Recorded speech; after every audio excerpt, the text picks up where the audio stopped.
Hello guys, എല്ലാവർക്കും Mallu stock ട്രെയിലേക്ക് സ്വാഗതം. ഇതിപ്പോൾ ധന്യൻ്റെ ട്രേഡിംഗ് പ്ലാറ്റ്ഫോമാണ്. ഞാൻ ഇന്ന് കുറച്ച് ഇൻട്രാഡേ ട്രേഡ്സ് എടുത്തിട്ടുണ്ടായിരുന്നു. നിഫ്റ്റിയിലാണ് എല്ലാം തന്നെ എടുത്തത്.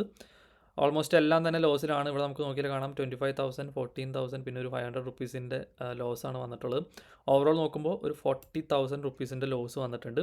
അപ്പോൾ ആ ഒരു ട്രേഡ്സ് ഇവിടെ ജസ്റ്റ് ഇന്ന് മാർക്ക് ചെയ്തിട്ടുണ്ട്. അപ്പോൾ ഞാൻ ഈ ഒരു നമ്മുടെ നിഫ്റ്റി ഇൻഡെക്സിൻ്റെ ചാർട്ട് നോക്കിയിട്ടാണ് ഓപ്ഷൻസിലെല്ലാം ട്രേഡ് എടുത്തത്.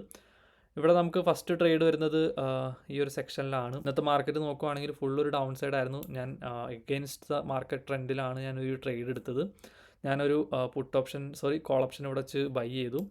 ഞാൻ ഈ ഒരു ക്യാൻഡിൽ കണ്ടതിന് ശേഷമാണ് ആ ഒരു കോൾ ഓപ്ഷൻ ബൈ ചെയ്യുന്നത്. അതിനുശേഷം നമുക്ക് ഇവിടെ വന്നിട്ടുള്ള ഈ ഒരു ലിക്വിഡിറ്റി എടുത്തിട്ട് പ്രൈസിനെ സെല്ലേഴ്സ് പിന്നെ താഴേക്ക് കൊണ്ടുവന്ന്.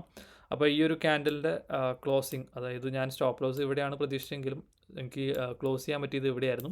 സോ അവിടെ തന്നെ ചെറിയൊരു ബാഡ് ഇമോഷണൽ ട്രേഡ്സ് എടുക്കാനുള്ള ഇത് വന്നിട്ടുണ്ടായിരുന്നു. പിന്നെ വെയിറ്റ് ചെയ്തു. നമുക്ക് ഈ ഒരു എന്തായാലും മൊമെൻറ്റം താഴോട്ടായതുകൊണ്ട് തന്നെ നമുക്ക് താഴേക്കുള്ളൊരു പൊസിഷൻ എടുക്കാമെന്ന് വിചാരിച്ചു. അപ്പോൾ ഈ ഒരു ക്യാൻഡിൽ വന്നതിന് ശേഷം നമുക്കിവിടെ നോക്കിയാൽ കാണാം ആ ഒരു ക്യാൻഡലിനെ ബ്രേക്ക് ചെയ്യാൻ പോകുന്ന ഒരു റെഡ് ക്യാൻഡിൽ കാണാം.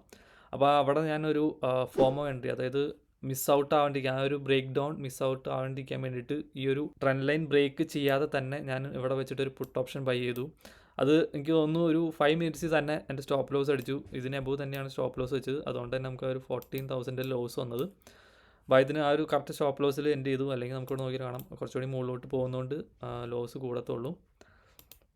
ഓക്കെ, ആ 2 ട്രേഡ്സാണ് പിന്നെ ബാഡായിട്ട് എടുത്തത്. പിന്നെ ലാസ്റ്റ് ഒന്ന് സ്കാൽപ്പ് ചെയ്യാൻ ശ്രമിച്ചു, അതൊന്നും നടന്നില്ല. നമുക്കൊരു 500 റുപ്പീസിൻ്റെ ലോസ് ആ ഒരു ട്രേഡിൽ വന്നു.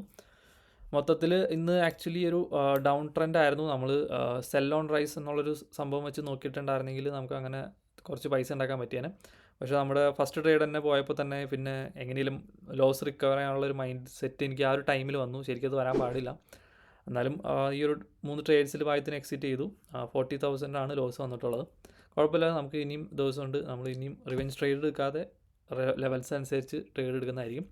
ഓക്കെ, ഇനി ഇന്നത്തെ മാർക്കറ്റ് ഡാറ്റ നോക്കാം. അപ്പോൾ ഈ ഒരു ഡാറ്റ വെച്ചിട്ട് നമുക്ക് മൺഡേക്ക് എങ്ങനെയാണ് മാർക്കറ്റ് മൂവ് ചെയ്യുന്നത് ജസ്റ്റ് ഒന്ന് മനസ്സിലാവും. അപ്പോൾ ഓപ്പൺ ഇൻട്രസ്റ്റ് നോക്കുവാണെങ്കിൽ ഈ ഒരു എക്സ്പയറി ഡേറ്റിൽ, അതായത് നമുക്ക് വരുന്നത് 12th നിഫ്റ്റിക്ക് വരുന്നത്. ആ ഒരു ടൈമിൽ മാർക്കറ്റ് പാർട്ടിസിപ്പൻസ് പ്രതീക്ഷിക്കുന്നത് ഏകദേശം ഒരു സൈഡ് വൈസ് അല്ലെങ്കിൽ ഒരു ഡൗൺ ട്രെൻഡ് മാർക്കറ്റാണ്. എനിക്ക് തോന്നുന്നു കൂടുതലും കോൾ ഓപ്ഷൻസ് ആണ് ഷോർട്ട് ചെയ്തിട്ടുള്ളത്. കോൾ ഓപ്ഷൻ സെല്ല് ചെയ്യാന്ന് വെച്ചാൽ മാർക്കറ്റ് താഴോട്ട് പോകുന്നുള്ളൊരു പ്രതീക്ഷയിലാണ്.